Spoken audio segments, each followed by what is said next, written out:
we sent out an email saying we're going to be at the corner, start off at the corner of Morningside and University, and then we're going to walk a block and turn left and go west another block to this corner, and then after that we're going to go to this corner.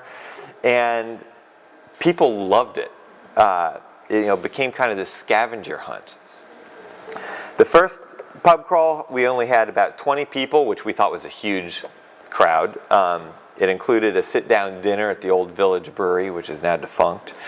But it was a big success, although it turns out really at the end of the day that we didn't need this Christmas ale pub crawl because the Christmas ale sold out in about 4 days, and some of the bars were actually out of it by the time we got there on the crawl.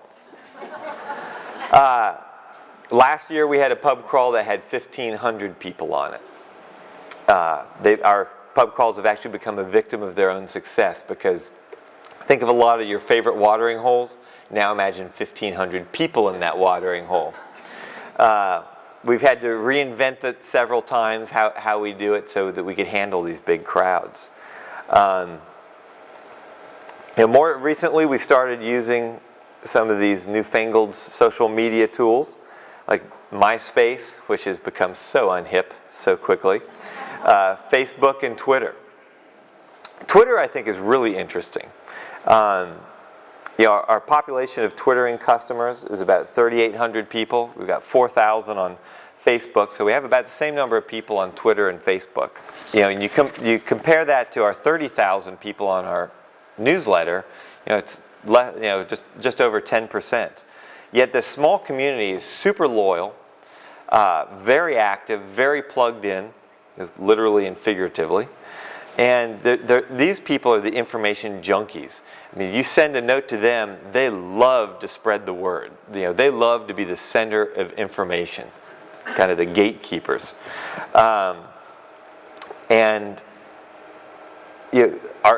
What we send out, and we have to be very careful on what it is that we send out to them. But the more interesting we can make it, the more they love to. They'll do our work for us and retweet it. Here's a recent example of something that we did with Twitter. We have this special batch of beer that we make maybe 2 or 3 times a year called Divine Reserve. And each Divine Reserve that we do is a completely separate beer. Its own recipe. The first one we did, Divine Reserve number 1, was a barley wine. The second one we did was a kind of a Belgian style. The third one we did was a Imperial IPA. So they're completely different. Nothing on the bottle tells you anything about what it is except for the batch number. The only thing that changes is the batch number on the neck label. The only way you can find out what this beer is to be on our newsletter. The first one we did, we made about 300 cases. I thought that it was going to last maybe 2 weeks out there in the market. We sell them for about $16 a 6-pack, and instead it lasted less than a day. When we did Divine Reserve number 8, our most recent one, released it in early September, I guess. It was kind of a scene. I guess most of you are old enough to remember the old Cabbage Patch dolls. Imagine a bunch of kind of burly-looking men lined up for a Cabbage Patch doll, and that's pretty much what you had. This is Specs, the morning of the release of Divine Reserve number 8. Picture was taken actually about 9:30 in the morning. Specs opens at 10. For those of you who don't know, Specs is a big liquor store downtown. If you like liquor, it's like going to the toy store. This is a picture that the Houston Chronicle's beer writer took, and he tweeted right before Specs opened. Specs, which got the largest allotment in the city, their allotment lasted less than 20 minutes. And that was limiting people to how much they could buy, too.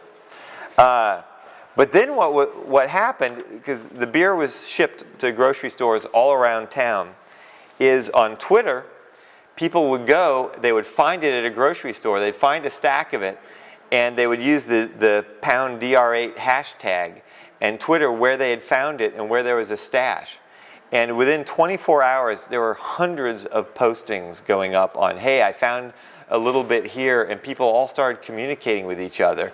And meanwhile, some people were on these wild goose chases because they would get to about 10 stores 5 minutes after the last six-pack sold. We got some angry calls from that. Twitter also allows us to do promotions in small accounts that can't handle the 1,500 people on a pub crawl. And all we have to do is just, the little tweet up, send a tweet out that, hey, we're going to be at this bar at this time, and poof, 50, 100 people show up. And it's great for us.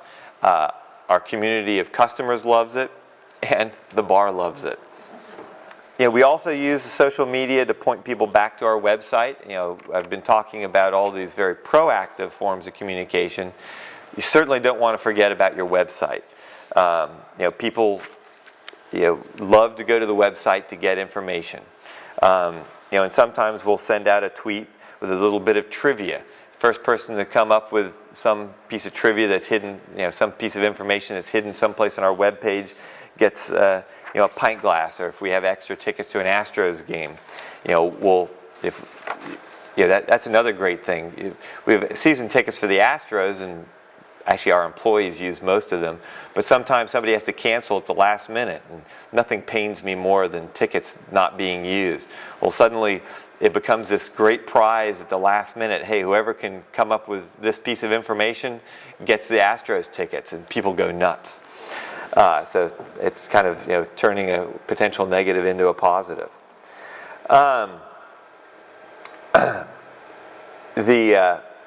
We've also had a lot of fun with video online. You already saw our St. Arnold polka.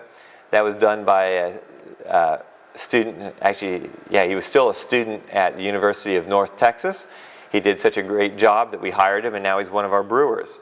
Another example of where it's better to be lucky than good is our marketing guy that we hired now, I guess it's 2.5 years ago, Lenny.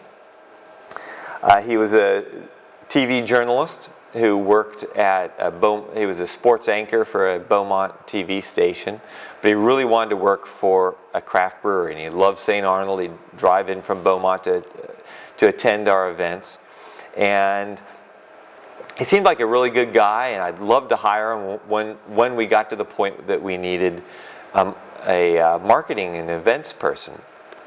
But I wasn't really ready to pull the trigger on it.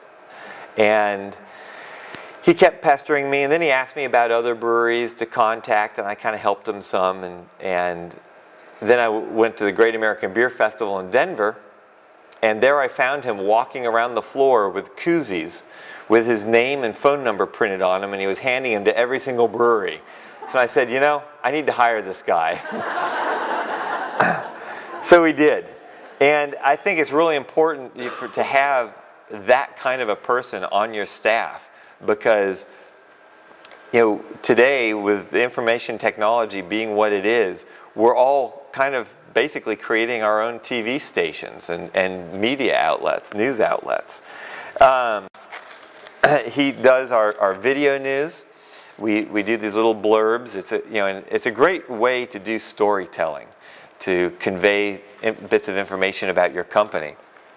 And of course, you have to make them fun, or else people won't go watch them. So I think all these different forms of communication really help people get a connection to our brewery, feel like they're a part of our community. And with this really loyal connection to our brewery, our customers end up being ambassadors. They start becoming our de facto salespeople, and they spread the word. And word of mouth, as many of us know, is the most powerful form of marketing out there.